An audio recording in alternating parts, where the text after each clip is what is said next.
안녕하세요. 위드유TV의 한성우 원장입니다. 오늘 이 시간에는 밀가루 알레르기에 대해서 한번 구체적으로 알아보는 시간을 갖도록 하겠습니다.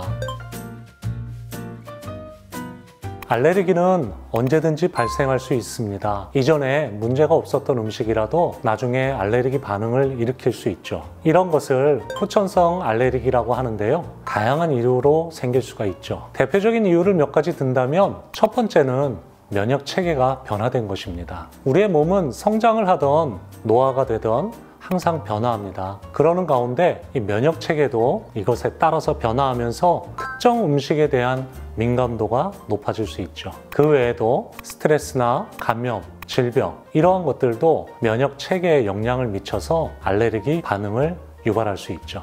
두 번째는 교차 반응인데요. 원래 가지고 있던 알레르기를 일으키는 항원과 비슷한 단백질 구조를 가진 다른 음식이나 식품에 대해서 알레르기를 일으키는 반응인데요. 예를 들어서 특정 꽃가루에 알레르기가 있으면 그와 유사한 단백질을 가진 음식에 대해서도 알레르기 반응이 생길 수 있다는 겁니다. 세 번째로는 환경적 요인이 있습니다. 생활 환경이나 공기 중에 오염물질, 또 어떤 화학물질 등에 노출이 되었을 때 이전까지는 없었던 알레르기 반응이 생길 수 있죠. 마지막으로 장내 미생물의 변화로 알레르기가 생길 수 있는데요. 요즘은 자극적인 음식들을 자주 접하게 되는데요. 이와 같은 식습관의 변화나 항생제와 같은 약물의 장기 사용 등으로 인해서 장내 미생물에 영향을 주게 되는데요. 이렇게 장내 미생물의 균형이 깨지게 되면 알레르기 반응을 유발할 수 있겠죠. 밀가루에 알레르기가 있다면 모든 밀가루 제품을 피하는 것을 일반적으로 권합니다. 우리가 흔히 밀가루 알레르기라고 하면 글루텐에 대한 반응만을 주로 생각하게 되는데요. 밀가루 알레르기는 엄격하게 얘기하면 글루텐뿐만이 아니라 밀가루 안에 들어있는 밀 단백질 전체에 대해서 알레르기 반응을 일으키는 것을 말합니다. 그렇기 때문에 밀가루 알레르기가 있는 사람이 글루텐만을 제거한 음식을 먹는다는 것은 크게 의미가 없습니다.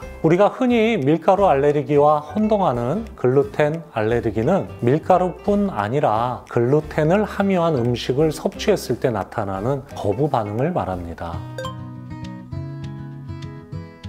밀가루 알레르기는 면역 체계가 밀에 포함된 단백질, 주로 이제 글루텐이나 그 외에 여러 가지 밀 단백질을 말하는데요. 여기에 과민 반응을 일으키는 현상입니다. 그 위험성은 개인의 알레르기 반응의 강도에 따라 달라질 수 있겠죠. 그래서 경미한 증상부터 심각한 반응까지 다양하게 나타날 수가 있는데요. 이번 시간에는 알레르기 반응의 위험성과 그에 따른 주요 증상을 알아보도록 하겠습니다. 첫 번째, 가벼운 밀가루 알레르기 반응에는 어떤 것이 있는가를 보면요. 두드러기나 발진, 가려움 같은 피부에 가볍게 나타나는 증상들이 있고요. 복통, 설사, 아니면 메스꺼움 같은 또는 구토와 같은 이런 소화기 증상이 발생할 수도 있습니다. 그리고 재채기나 콧물, 코막힘 이런 비염 증상과 가벼운 천식과 같은 호흡기 증상이 나타날 수 있죠. 두 번째로는 중등도 알레르기 반응에 어떤 것이 있는지를 좀 알아보도록 하겠습니다. 첫 번째는 천식 발작이 있을 수 있는데요. 밀가루를 섭취하거나 밀가루를 흡입했을 때 호흡이 갑자기 곤란해지면서 기침이 나거나 쌕쌕거리거나 숨이 차는 이런 형태로 천식 증상이 나타날 수 있습니다. 또 어떤 분들 같은 경우에는 두통이나 무력감 같은 그런 증상이 생길 수가 있죠. 또 일부 사람들에게는 면역 반응으로 인해서 관절에 염증이 생기거나 통증을 느낄 수도 있습니다.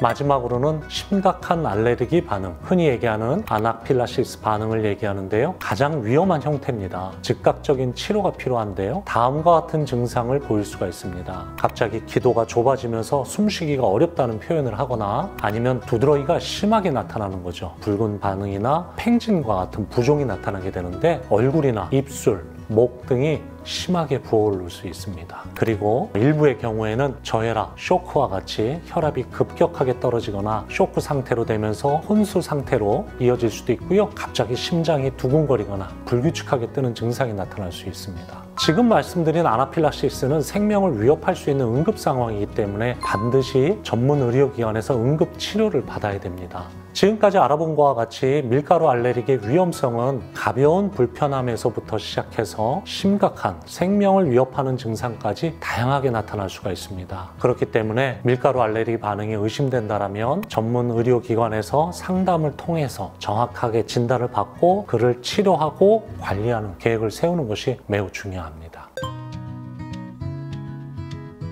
없던 밀가루 알레르기가 성인이 되어서 갑자기 생기는 이유에는 여러 가지 요인이 복합적으로 작용을 할 수 있습니다. 알레르기는 주로 어린 나이에 발생하는 것으로 알려져 있지만 성인이 된 후에도 특정 음식에 대한 알레르기가 생길 수가 있죠. 특히 밀가루 알레르기 경우는 성인이 되어서 갑자기 발생하는 경우가 드물지가 않습니다. 여기에는 여러 가지 원인이 있는데요. 첫 번째는 면역 체계가 변화된 것입니다. 우리 몸 안에 면역 체계를 변화시키는 대표적인 것 하나를 뽑는다면 감염을 뽑을 수 있습니다. 코로나 바이러스 때문에 없던 두드러기가 생기고 없던 알러지가 생기는 분들이 굉장히 많았는데요. 이처럼 바이러스나 세균이 우리 몸 안에 들어오게 되면 면역 체계를 뒤집어 놓죠. 굉장히 강한 자극이 가해지게 되면 면역 체계가 한번 뒤집어지게 되는데, 그랬을 때 이전에는 없었던 음식 알레르기가 생길 수가 있습니다. 그 다음으로 우리가 흔하게 접할 수 있는 것들이 스트레스인데요. 심리적인 스트레스뿐만이 아니라 신체적인 스트레스, 과로나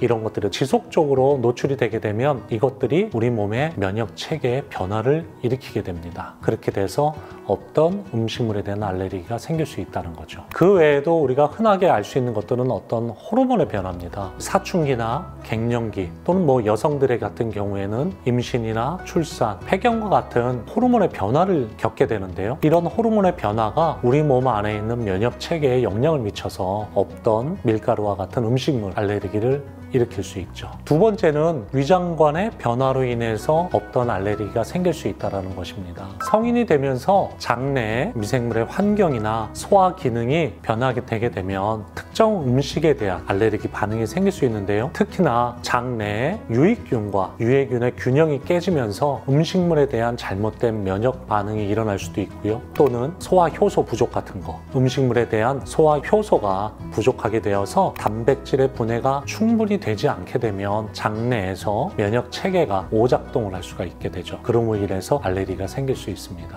세 번째는 지연된 알레르기 반응입니다. 밀가루나 어떤 밀에 대한 알레르기 반응이 처음에는 미미하거나 이래서 환자분들이 인식을 못하는 경우가 많이 있습니다. 하지만 시간이 지나면서 반응이 조금씩 심해지다 보면 성인이 된 후에 어렸을 때는 없었던 알레르기 반응이 나타날 수 있습니다. 이는 음식물 알레르기가 오랫동안 천천히 진행될 수 있다는 것을 의미하죠. 그렇기 때문에 우리가 이러한 것을 지연성 알레르기 반응이라고 얘기를 합니다. 네 번째로는 환경적인 요인입니다. 성인이 되면 다양한 환경 오염 물질, 화학 물질에 지속적으로 노출이 될 수가 있죠. 대표적인 것들이 흡연을 한다는 거겠죠. 술을 먹는다든지 이러한 것들인데, 이전에는 접하지 않았던 어떤 새로운 음식이나 가공식품 같은 거, 환경 물질에 많이 접하게 되면 그 안에 들어있는 화학 물질이나 방부제 등으로 인해서 알레르기 반응이 일어날 수 있습니다. 그 외에도 여러 가지 것들이 있을 수 있는데요. 다른 물질에 대한 알레르기 반응이 있었던 사람들이 교차 반응으로 인해서 밀가루 알레르기가 생긴다든지, 이미 다른 자가 면역 질환을 가지고 있다든지, 만성적인 염증성 질환을 가지고 있었던 경우에 면역 체계가 변화되면서 알레르기 반응을 촉발할 수 있습니다. 그리고 유전적인 요인으로 인해서 알레르기에 취약한 체질이었다면 우리가 성인이 되면서 없었던 음식 알레르기가 생길 수 있죠. 결론적으로 다시 한번 요약을 한다면 밀가루 알레르기가 성인이 돼서 발생하는 원인은 면역 체계가 변화되었다든지, 아니면 우리 장내의 환경이 변화됐든지, 환경적인 요인, 교차 반응, 이런 다양한 요소들이 복합적으로 작용을 할 수 있습니다. 그래서 갑자기 없었던 알레르기 반응이 생긴다면 정확한 검사를 통해서 원인을 파악을 하고 적절한 치료와 관리 방법을 찾는 것이 매우 중요합니다.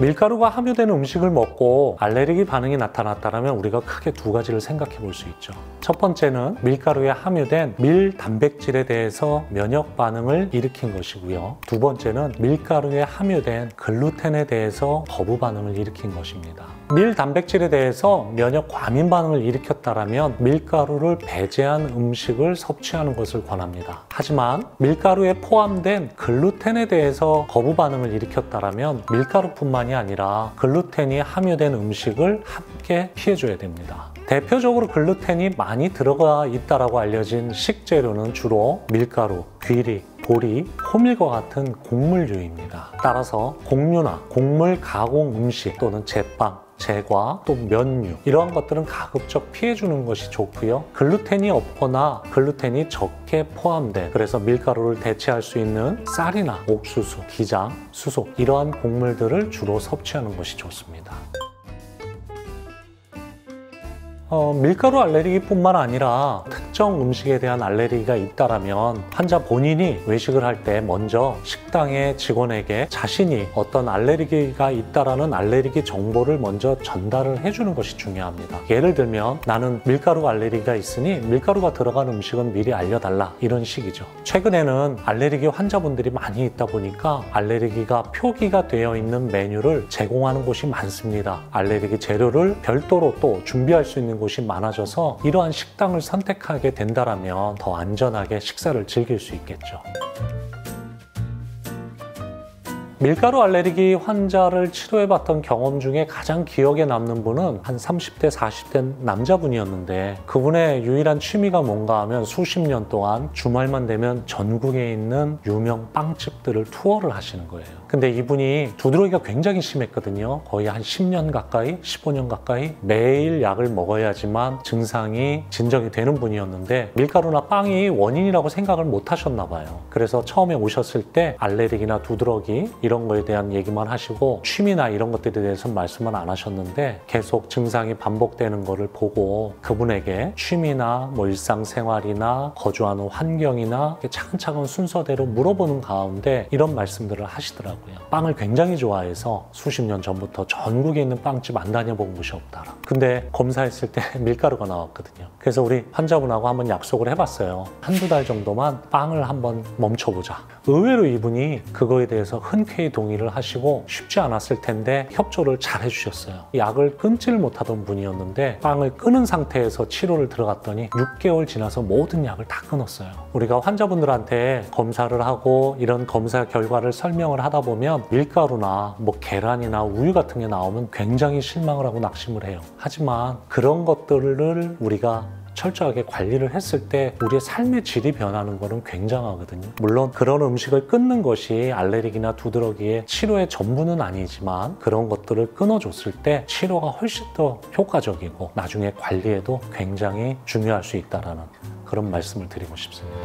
가장 흔히 접하는 음식 중에 하나죠. 밀가루 알레르기가 왜 생기는지, 또 없던 알레르기가 왜 생겼는지, 어떤 증상이 있고 어떻게 관리하고 어떻게 치료해야 될지에 대한 안내를 좀 드려봤는데요. 이해가 되셨는지 모르겠네요. 다음 시간에는 두드러기에 대해서 조금 더 구체적으로 알아보는 시간을 갖도록 하겠습니다. 지금까지 시청해 주셔서 감사합니다.